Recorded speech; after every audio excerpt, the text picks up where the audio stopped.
Communist comrade సోదరులకి ఒక చిన్న విజ్ఞప్తి చేస్తూ ఉన్నాను.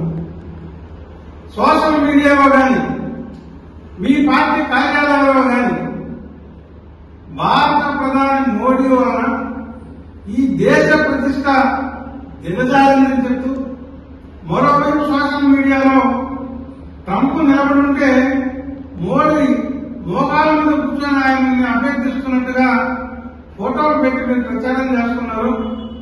ఈ పరిస్థితుల్లో మీరు చేయడం కరెక్టా అని చెప్పి ఒక్కసారి పునరాలోచించాలని చెప్పి నేను మిమ్మల్ని కోరుతూ ఉన్నాను.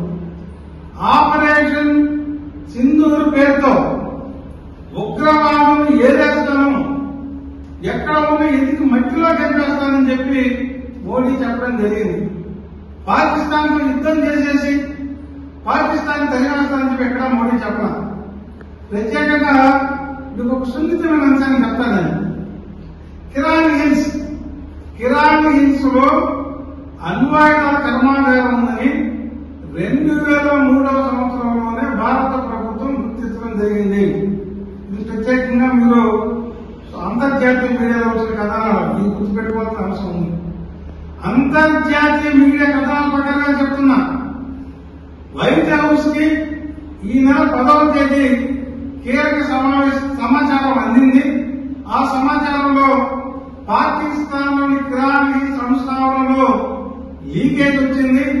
దాన్ని వెంటనే అరికట్టాలని చెప్పి వైట్ హౌస్ కోరడం, వైట్ హౌస్ నుంచి న్యూక్లియర్ విమానం పాకిస్తాన్కి రావడం, ఈజిప్ట్ నుంచి న్యూక్లియర్ విమానం పాకిస్తాన్కి రావడం, ఇది నేను చెప్పేది కాదు. ఎయిర్ ట్రాఫిక్ లో రికగ్నైజ్ చేసిన విషయాన్ని మీకు చెప్తా ఉన్నాను. ఏ కారణం చేస్తానో అణు రియాక్టర్ నుంచి లీకేజ్ వచ్చేసి పాకిస్తాన్ పరిస్థితి ఏ అస్త్రంతోనూ భారతదేశం యుద్ధం చేయలేకపోతుంది. కేవలం వాళ్ళ దగ్గర అణ్వాయుధాలు వేయడం తప్ప వేరే మార్గం లేదు.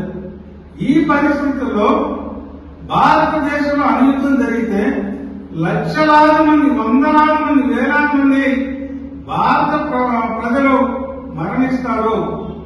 ఈ ఒక్క కారణం చేత ప్రధానమంత్రి మోడీ మౌనంగా ఉన్న విషయాన్ని మీరు గుర్తు పెట్టుకోవాలి. పాక్ సైనికులు చంపినట్టు భారతదేశంలో ఏ సాధారణ పౌరుని కూడా పాకిస్తాన్ మనం చంపాలి. ఈ విషయాన్ని కూడా మీరు గుర్తు పెట్టుకోవాలి.